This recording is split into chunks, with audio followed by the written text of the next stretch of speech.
Welcome back, everyone. I'm bringing you some more Transformers news here on March 23rd, 2022. And just last night, Hasbro officially revealed some sneak peeks for tomorrow and Friday's Walmart CollectorCon. And this is a very interesting blend of figures because it has some R.E.D. stuff, it has some Beast Wars reissues, and then it has some Transformers Legacy figures. Interestingly, there's no mention of the Velocitron subline that we know is coming based off of, yesterday's leaks. But that doesn't necessarily mean they're not coming.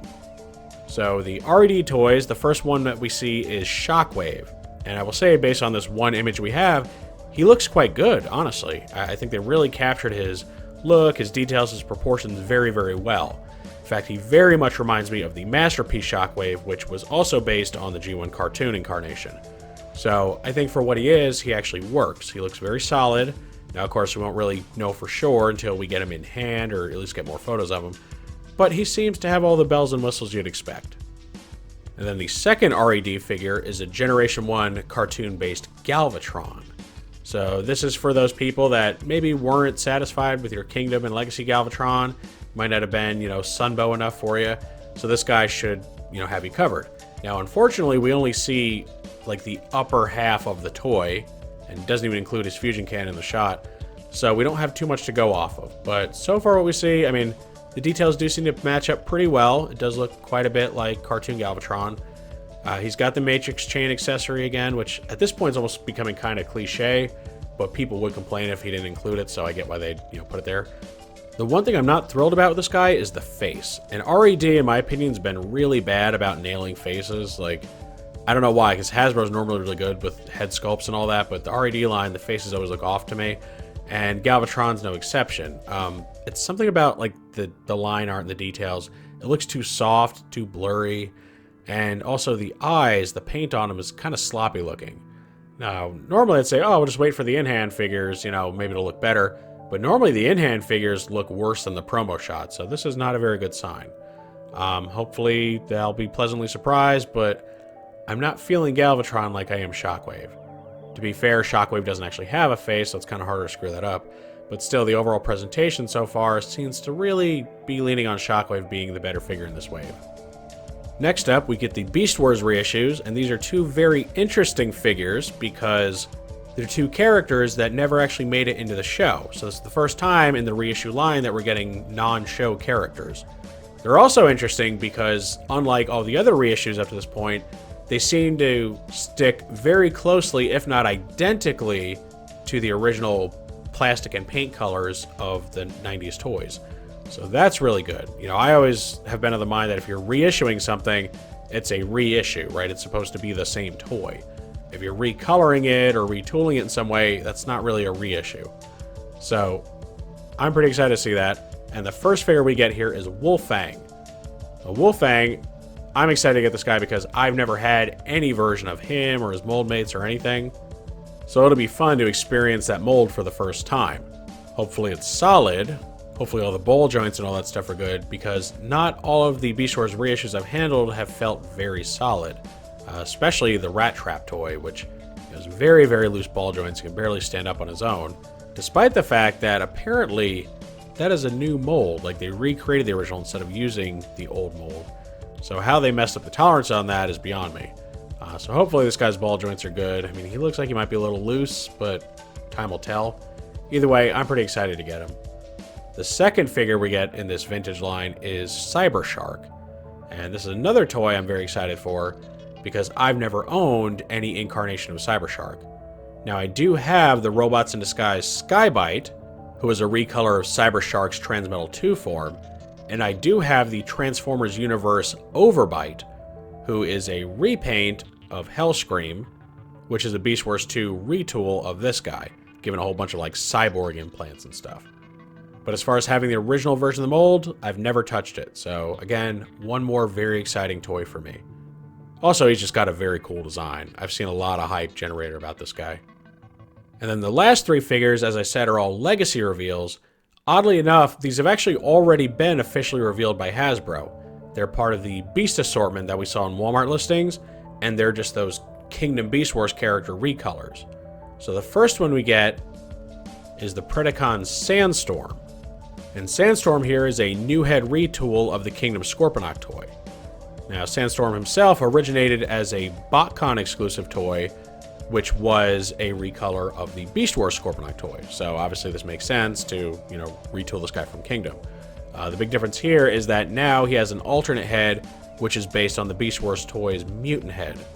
Now, personally, I'm not a fan of that approach because Sandstorm was always depicted with a show-accurate version of Scorponok's head, both on the CGI on his box and in the comic. So getting him with the mutant head's a little weird. Plus, they did pretty drastically alter his colors. They replaced his grayish-brown color with like a light sandy tan, which might make more sense for a character called Sandstorm, but, it kind of moves away from that old accuracy. And it kind of reminds me of what they did with T-Rex, where they just arbitrarily changed one of the main colors of the toy. So, not a huge fan of that approach. It's not a deal breaker for me because I've never owned the original, so I'm not going to turn my nose up at this. But between the color choice and the head choice, I'm not super thrilled with what they did with it. They should have saved that mutant head for just the toy color Scorponok that we know is coming from Target. The second of these legacy toys is Beast Wars Buzzsaw.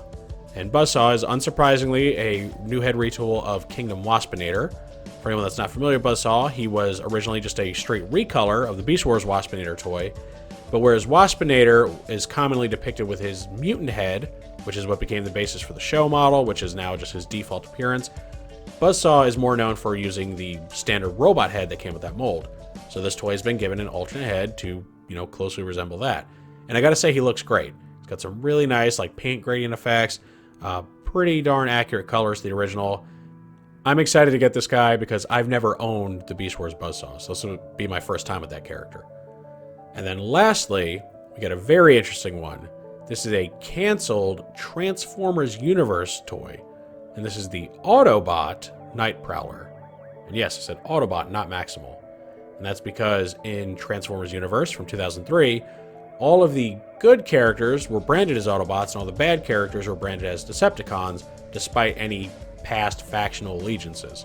So this is a nod to that. They even have the little Autobot symbol right there on his forehead. I'm not sure how I feel about him being an Autobot. It's kind of weird to have an Autobot with an organic beast mode, but if he truly is the character plucked out of the, universe portion of the G1 continuity, then it does make sense, and could be a nice little tongue-in-cheek reference for why we never saw the toy originally. It was supposed to be a Walmart exclusive back in the day, so funny how that came full circle, right? He's part of the Halloween Horror Cons pack or whatever. But, he never saw the light of day, so they could say, oh, we never saw him because he was plucked out of his universe and sent into this conflict. Which, I don't know, maybe. Hopefully, maybe that's in the description there somewhere, because it would be a really funny way of explaining away why we never got the original toy. So, yeah, I'm all in for him. Again, like with Sandstorm, the colors don't really match the original toy, or at least, the prototype of it that we've seen. That's a little disappointing. It's supposed to have, some light blue on there, too. But it's still close enough, plus it's a figure we've never had before, so I'm going to get it. And that's it for the sneak peek. It's a really interesting blend of things. Me being a big Beast Wars fan, I am just totally down for the reissues and the legacy toys. I'm going to just gobble that stuff up. The R.E.D. stuff, I'm not super crazy about it. This is more like a small child begrudgingly eating his vegetables. Yeah, I'm going to get them, and I'm going to review them for you guys because I like doing that. But I never felt that R.E.D. has lived up to its full potential. It's, 80% just G1 A-list characters, and those guys already have really good transforming toys, but, we keep releasing these instead. And then the few that aren't G1, they're just other A-list characters from other TV shows, which, again, have plenty of toys of their own that transform. So until they really start, shocking me by giving me something like Action Masters, Pretender Shells, non-transforming characters like Autobot X, I'm always going to feel just kind of it's more of a merchandise line than a proper Transformers toy line. So, yeah, very interesting set of stuff.